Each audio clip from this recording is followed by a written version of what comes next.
Chocolate. I believe chocolate is the great step of mankind. I remember when a man landed on the moon. Was it Neil Armstrong? And they made this famous statement: "One small step for man, one giant leap for mankind." Not true. I don't think so. I don't buy it. You know what was a giant leap for mankind? Chocolate. You know why? Because we all like chocolate. Do you know how many of us are walking around on the moon today? None of us, right? To me, it was like a giant leap for that one guy. We were all like, whoa, man, that must have taken a lot. Like, I was having a hard time trying sushi. I was proud of myself for that one, you know? Pat on the back. But that guy actually went to the moon, and I'm pretty sure the moment that he got to the moon, Neil Armstrong looked around and thought, man, I wish I had some chocolate. I'm just guessing. That's just my guess. I don't know if that's actually true or not. But when he got to the moon, I wonder this too, is that when Neil Armstrong got onto the moon and he kind of bounced around and he put his flag out, do you think he kind of looked around and was like, well, nobody ever has to come back here again. There's nothing to do. There's nothing here. Why did we come here? When people say that we faked the moon landing, I'm positive we didn't. You know why? Because I've never seen our federal government save us money on something. But if they had faked it, I would have been the proudest American ever. Be like, man, they saved us so much money. Wasn't that awesome? We didn't waste money going all the way to the moon for nothing. I kind of feel that way when I go to national parks. Do you ever feel that way? You walk into the national park, you're like, oh, this is nice. All right, I wish I had some chocolate. This would be better with chocolate.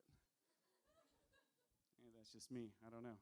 I eventually, you talk about millennials, Generation Xers. I don't really know what I am because I was homeschooled. I think I was just part of generation socially awkward. Spent a lot of time running around in the woods.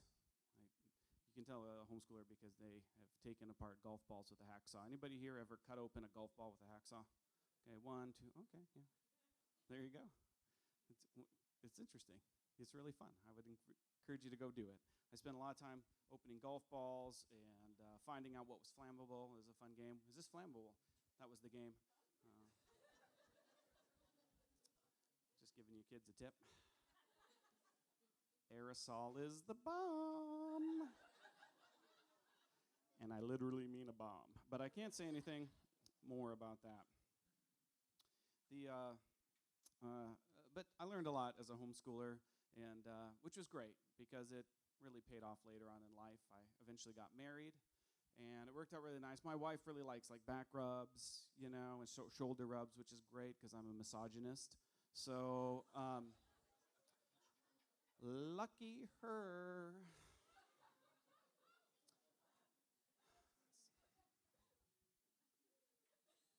Gonna skip over my prostate joke. And the thing about... It wasn't very funny, but it had to do with angels' prostates. But, whatever. The old hymn prostate joke. I think I'll just skip that one. When I got married, people told me, it's not a walk in the park. And I thought, oh, good, because I hate walks in the park. Turns out my wife loves walking in the park. So they were wrong, dead wrong, and it's too late for me. My wife actually likes walks in national parks. Oh, those are some big parks. It's a lot of walking. But I think marriage is one of those things where it's God's way of showing you that you're in love with yourself. Because when you get married, it's all predicated on how much I love you, right? But then when you get married, all of a sudden you realize, I really love me. When you start off in marriage, you're like, oh, I love him. I love his sense of humor. And then, 30 years later, you're like, if he says innuendo one more time, I am going to kill him. Right? Ooh, I love how fit and in shape she is, right? 20 years later, you're like, oh, if I have to eat zucchini.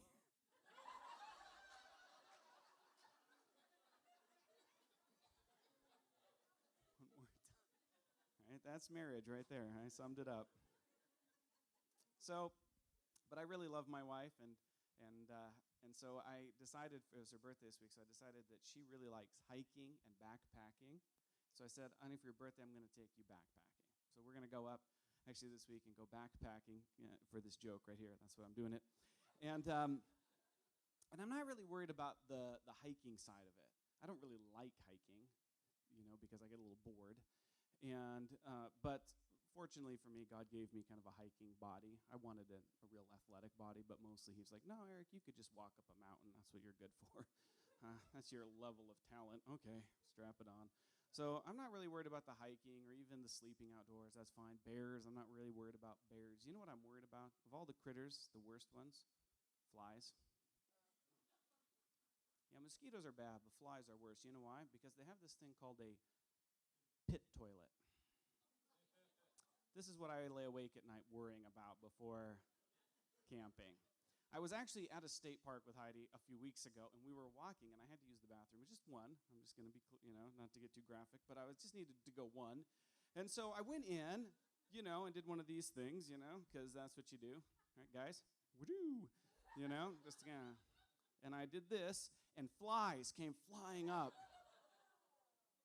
I just ran. I was like, I just ran out of there. Because you don't have to be Dr. Doolittle to talk to these little flies to know what they've been doing lately, right? Where you guys been as I sit down and let you crawl all over my body, I hope you wiped your feet before you decided to crawl up my back.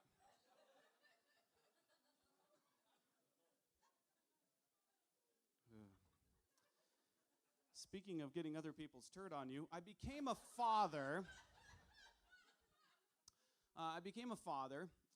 And that was an exciting new stage in life. And here's what I noticed about kids. I have a couple things I noticed about children. One is that God gave them an incredible superhuman ability. They have what I like to call visual calipers.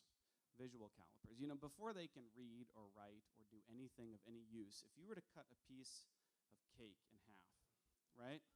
And you got it as close as you could to being exactly the same, both kids would come in, look at it, and with laser precision, be able to tell you at a molecular level which one is bigger. And they always agree, right? They'll always fight over one. And I was like, how do they do that?